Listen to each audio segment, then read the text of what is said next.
Nandito tayo ngayon sa San Pedro, no? Pasita. Mayroon kami dito guys na deep cleaning na Samsung Wobble. So ito po ay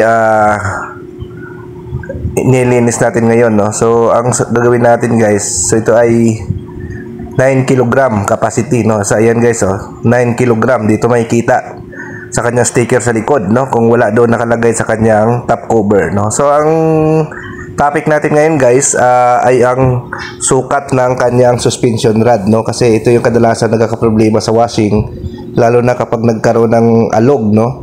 Yung ating mga washing machine kapag nag-spin, no? Or naglalakad na mag-isa, or talagang humahampas na sa body yung drum kapag nagda-dryer. So ito yun guys, yung suspension rod. Ito po yun, no? Yan, madali lang siya tanggalin guys, nakasabit lang, no? So ang gagawin natin guys, sukatin lang natin para makita natin kung anong sukat nito guys, no? Ayan. Kukuha tayo ng panukat, no? Para makita natin kung anong tamang sukat ng ganitong capacity, no? So ayan guys, susukatin natin. So ayan, kung makikita nyo guys, ito ay nasa 60 cm or 23.5 inches, no? So 60 cm guys.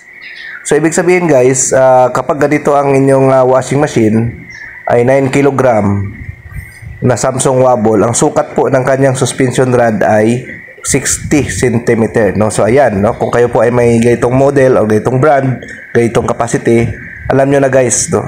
Kung anong sukat ng suspension rod. So ganun lang po ang pagpalit nito guys ng suspension rod, nakasabit lang.